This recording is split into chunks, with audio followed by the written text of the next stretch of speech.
Hi everyone. So this week I thought that we would deal with the whole rules and regulations thing, because you know it's all very nice talking about Jesus, but this is the church, isn't it? So there's got to be rules and regulations because that's what happens in church. So I thought we'd have a look at rules and regulations this week, and then we'll see where we go next week.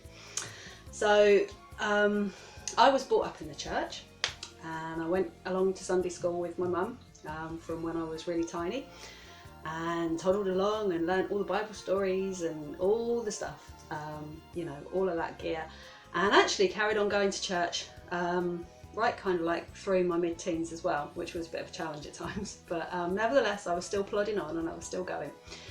And it wasn't really until I went away to university that I kind of started slipping out of going a little bit, just bit by bit. So you know, I would go out on a Saturday night like you do with your friends, and then I wouldn't necessarily get up to go to church on a Sunday morning, and then felt really bad because I was kind of breaking the rules, because you know everybody knows that if you're a Christian you have to go to church every Sunday morning, and so I wasn't really doing what I'd been told. I wasn't really doing what the rules told me to do, and because I was then breaking the little rules, maybe it was a bit easier to then kind of slip into maybe breaking some of the bigger rules, and maybe get to the stage eventually where you kind of push Christian stuff to the back of your mind, because you know that by then you've broken so many rules that there's kind of no way back, and you know in the back of your mind all the time that there's this God in heaven who is looking down at you, you know,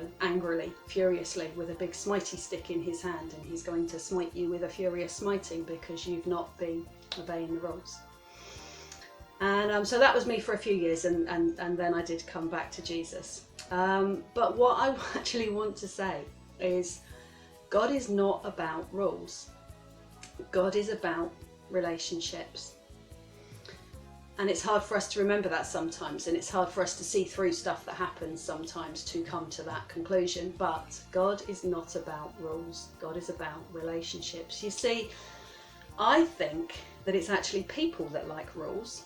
I quite like rules myself. You know, if I see a sign that says keep off the grass, I will keep off the grass because I like following the rules. And I will look down my nose at people who are on the grass because they are breaking the rules, and therefore I am better than them because I'm keeping the rules. That's my makeup. That's the kind of character that I've got.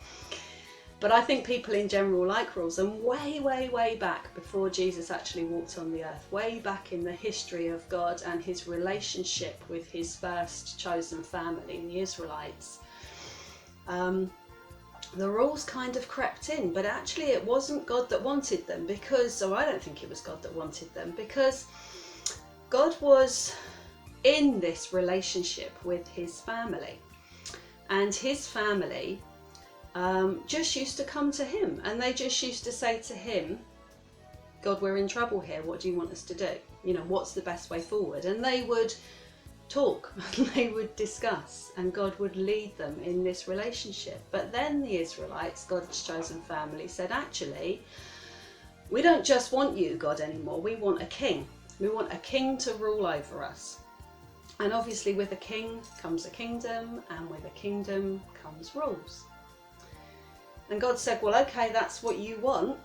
So if that's what you want, there you go. You can have a king. You can have a king to rule over you. And then they can get to the stage where they don't have to think about what's the right thing to do or what's the wrong thing to do. They can just follow the rules. And it makes life easier in some ways. You get enough rules, you get enough regulation, you can switch your brain off and just do what the rules say that you're meant to do.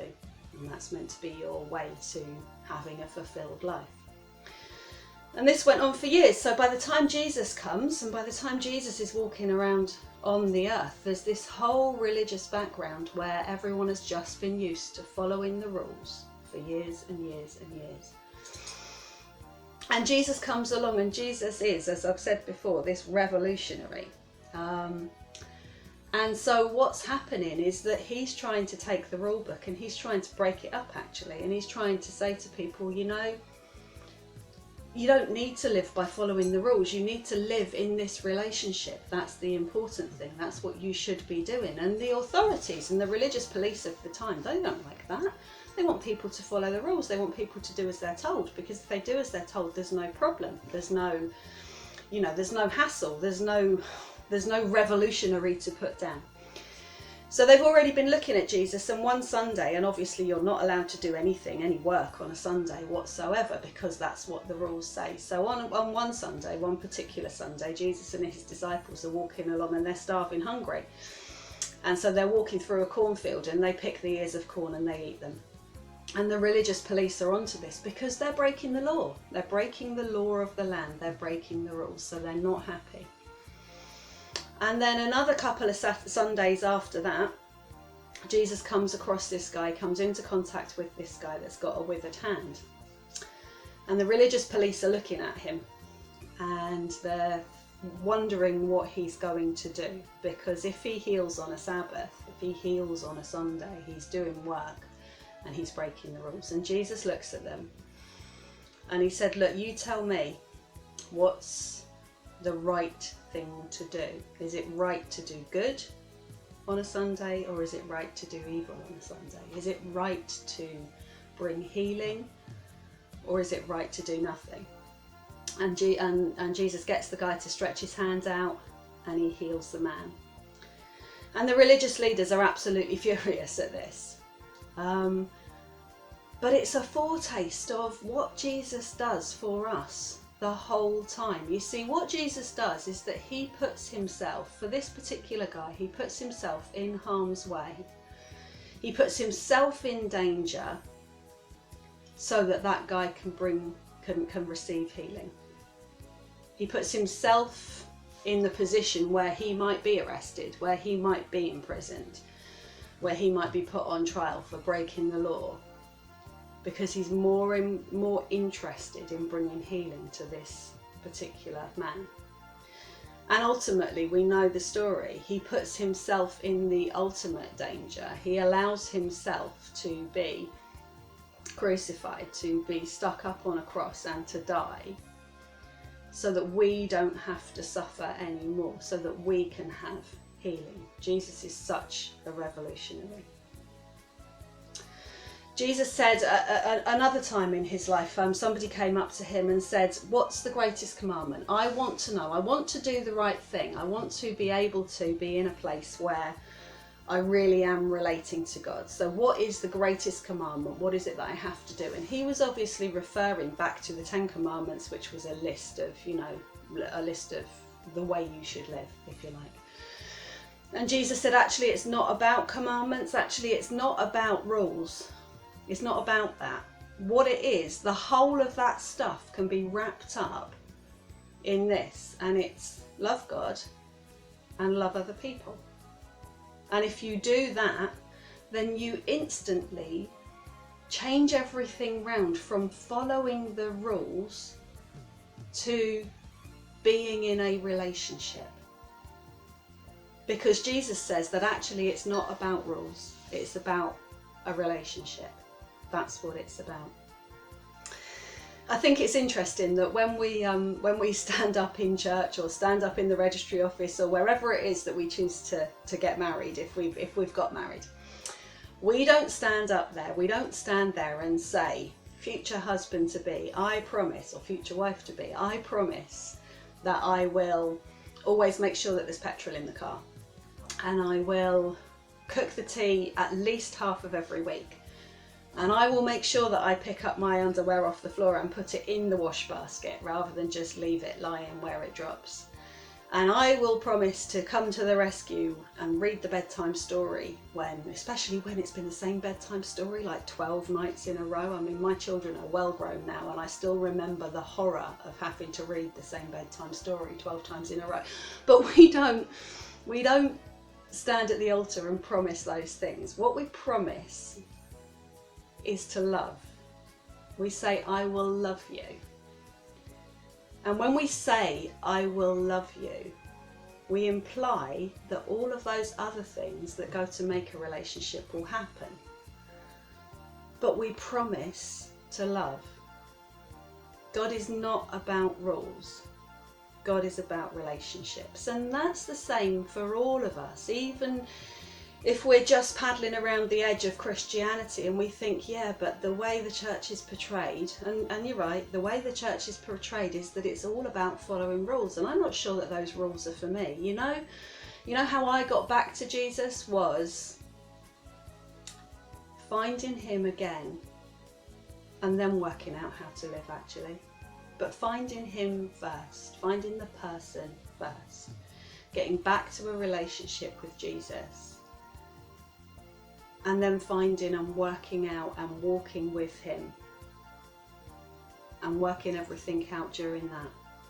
And also as Christians, even if we've been around a long time, you know, we can still see it trickling back in. Oh, I haven't read my Bible for a couple of days, so, you know, maybe God doesn't love me because I haven't done that. Or I can't expect anything from God. I can't expect my prayers to be answered if I'm not putting in the effort myself, if I'm not following the rules that I'm expected to follow. You know, there is nothing that we can do that will make God love us any more than he does already. And there is nothing we can do that will make God love us less than he is already. And I'm not saying that praying and reading your Bible and stuff like that are not great things to do, and they're certainly fabulous things to do if you're just looking to try and develop a relationship with Jesus. But it's about that relationship. It's not about the rules. You know, I need reminding of this, and so quite recently, actually, only a couple of months before lockdown, I got a tattoo. I got a tattoo done. And I got this tattoo done because I get so sick really of the portrayal of the church, and God bless the church, you know, I'm fully for the church, but I got so sick of the portrayal of the church as this place, this bubble where the primary thing is to obey the rules. Because what happens is that if you're in this primary place where you've got to obey the rules, if you feel as a person that you're outside of that you don't fit in this bubble that the church has created, you know, if your values are different, or if your lifestyle is different, or if whatever it might be, you know, and it prevents people from being able to come and meet Jesus. And I get frustrated with that, and I get frustrated with the things that I expect of people before they meet Jesus. You know, I'm not bashing the church here, I'm bashing myself as well, because it's not about that. It's about relationships. So, and it's not about rules. So the tattoo that I've got, I don't know whether I can show it to you. It's weird on my arm. Look there. The tattoo's there, and it says Leviticus 19, verse 28. And that's the verse in the Bible that says, don't go and get a tattoo. And so I went and got one, because it's not about the rules. It's about a relationship. And it reminds me how to live. Love God. Love your neighbour. Love everyone around you. Surround yourself with an umbrella of love and live within that, in relationship with Jesus. God bless.